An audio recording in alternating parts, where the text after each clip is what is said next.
अस्सलाम वालेकुम दोस्तों। आज हम डिराइव कर रहे हैं first equation of motion. First equation of motion यह है कि V F is equal to V I plus A T. इस इक्वेशन को हम डिराइव करेंगे। दोस्तों, मोशन के साथ डिफरेंट टर्म्स एसोसिएटेड होते हैं, जैसे कि फॉर एग्जांपल डिस्प्लेसमेंट है, डिस्टेंस है, वेलोसिटी है, एक्सेलरेशन है और टाइम है। और ये तमाम टर्म्स एक दूसरे के साथ रिलेट हो सकते हैं और इन तमाम टर्म्स को हम कैलकुलेट कर सकते हैं by using equations of motion. यानी कि हमारे पास 3 इक्वेशंस ऑफ मोशन हैं, जिसको हम कहते हैं first equation of motion, second equation of motion and third equation of motion. तो इन तमाम टर्म्स को हम कैलकुलेट कर सकते हैं by using any of these 3 equations. इन तीनों इक्वेशंस में से किसी इक्वेशन को यूज करते हुए हम कोई भी टर्म कैलकुलेट कर सकते हैं, जैसे कि हम डिस्प्लेसमेंट को भी कैलकुलेट कर सकते हैं, initial velocity, final velocity, acceleration and velocity. तो इनको हम कैलकुलेट कर सकते हैं by using these 3 equations. In equations को हम उस वक्त यूज करते हैं कि जब एक्सेलरेशन कांस्टेंट हो या हम कहें कि वेलोसिटी जो है वो कांस्टेंट है, तो उस वक्त हम इन 3 इक्वेशंस को यूज करते हैं। तो आज के इस लेक्चर में हम फर्स्ट इक्वेशन ऑफ मोशन को डिराइव करते हैं। तो इसके लिए मैं सपोज करता हूं कि लेट सपोज एक ऑब्जेक्ट है, वो एट ए पॉइंट ओ पे है। अब वो पॉइंट ओ से मोशन स्टार्ट कर लेता है and moving with the uniform acceleration. जब ये ऑब्जेक्ट पॉइंट ए पे पहुंचता है तो उस वक्त हम उसको ऑब्जर्व करना शुरू करते हैं। जब हम ऑब्जर्व करना शुरू करते हैं तो इस वक्त टाइम जो है हम कंसीडर करते हैं कि दिस इज इक्वल टू 0। और यहाँ इस पॉइंट ए पे जो इसकी वेलोसिटी होती है उसको मैं इनिशियल वेलोसिटी कहता हूँ। यानी इन्होंने मोशन स्टार्ट किया है फ्रॉम पॉइंट ओ, और जब पॉइंट ए पे पहुंचता है तो हम उसको ऑब्जर्व करना शुरू करते हैं। तो जैसे ही हम उसको ऑब्जर्व करना शुरू करते हैं उस टाइम को मैं लेता हूँ 0 सेकेंड। और इस पॉइंट ए पे इसकी वेलोसिटी वी आई है, यानी इनिशियल वेलोसिटी। मैं सपोज करता हूँ कि इस पॉइंट पे इसकी इनिशियल वेलोसिटी जो है वो इक्वल है 6 मीटर पर सेकेंड। ये इसकी इनिशियल वेलोसिटी होगी है। अब ये ऑब्जेक्ट पहुंचता है पॉइंट बी पे, तो इस वक्त इसकी वेलोसिटी जो है वो 12 मीटर पर सेकेंड है।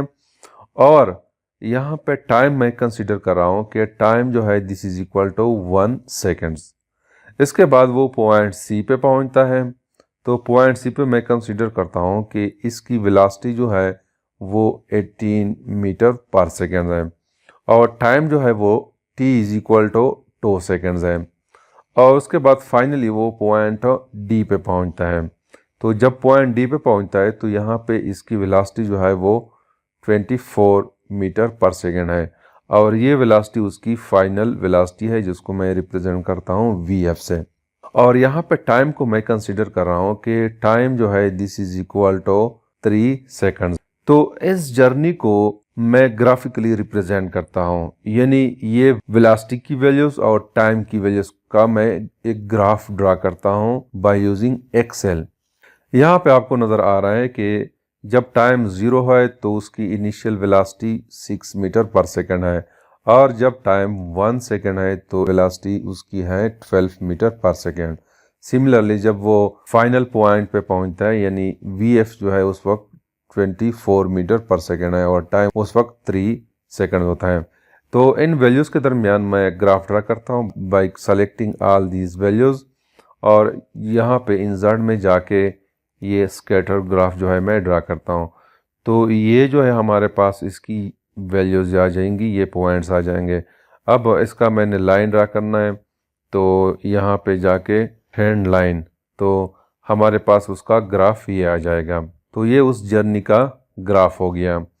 अब यहाँ पे अगर देखें, यहाँ 0 से लेकर इस पॉइंट तक इसकी वेलोसिटी वी आई है, यानी इनिशियल वेलोसिटी है, और इस पॉइंट पे इसकी वेलोसिटी फाइनल वेलोसिटी होती है, वी एफ होती है। अब मैं क्या करता हूँ कि इस ग्राफ की डिफरेंट पॉइंट्स को मैं लेबल करता हूँ और यहाँ से कॉपी करके ब्लैक बोर्ड पे उसको पेस्ट कर देता हूँ।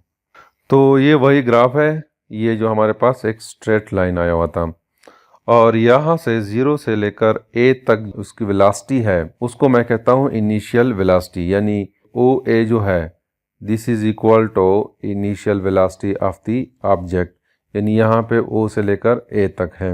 और इसको मैं इक्वेशन 1 का नाम देता हूँ, दिस इज इक्वेशन नंबर 1। और यहाँ पे बी सी जो है, यानी ये B और C, it gives us the final velocity.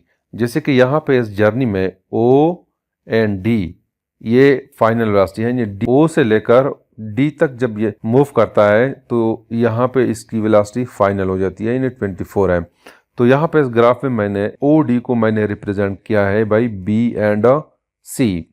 तो BC जो है this is equal to final velocity, और इसको मैं इक्वेशन 2 का नाम देता हूँ। अब क्या करता हूँ कि चूंकि रिलेशन जो है हमारे लिए वो VF है, तो VF चूंकि BC के बराबर है, तो मैं ये वाला साइड लेता हूँ और लिखता हूँ कि BC जो है this is equal to BD plus DC, यानी BC जो है this is equal to BD और DC।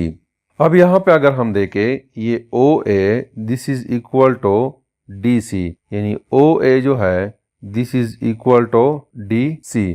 जैसे कि आपको यहाँ पे नजर आ रहा है, O से लेकर A तक का डिस्टेंस और C से लेकर D तक का डिस्टेंस, या D से लेकर C तक का डिस्टेंस, ये दोनों आपस में इक्वल है।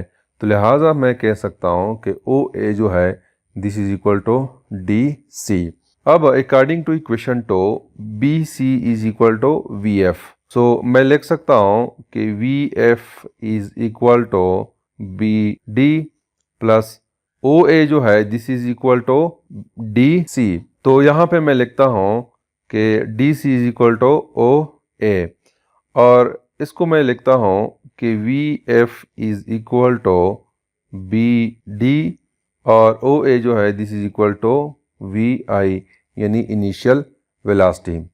अब यहाँ पे मैंने BD को फाइंड आउट करना है, और BD को फाइंड आउट करने के लिए मैं इस ग्राफ का स्लोप फाइंड आउट करता हूँ, क्योंकि हमें पता है कि slope of the graph gives us acceleration. तो इसलिए मैं स्लोप ऑफ द ग्राफ जो है उसको फाइंड आउट करता हूँ। तो slope of this graph will become equal to BD divided by AD, यानी हमें पता है कि स्लोप जो है वो delta Y divided by delta X के बराबर है। यहाँ पे डेल्टा Y जो है वो BD के बराबर है, और डेल्टा X जो है वो AD के बराबर है। तो लिहाजा मैं लिख सकता हूँ कि स्लोप जो है this is equal to acceleration, और this will be equal to BD divided by AD। तो इसको मैं लिख सकता हूँ कि BD जो है this is equal to A multiplied by AD, और AD को अगर हम देखें ये AD है, this is equal to time. अगर इस लाइन को हम देखें और इस लाइन को हम देखें, so this is equal to time. तो लिहाजा मैं लिखता हूँ कि BD जो है this is equal to A, और AD जो है वो टाइम के बराबर है, ये भी BD है। तो BD is equal to A into T। तो this equation will become equal to VF is equal to AT plus VI, या इसको मैं लिख सकता हूँ कि VF is equal to VI plus AT। So this is the required equation, which is called the first equation of motion, and it gives us the relation between velocity यानी initial velocity, final velocity, acceleration and time। मतलब ये है कि velocity, acceleration और time के दरमियान relation हमें देता है। So this is something about the first equation of motion. Thank you.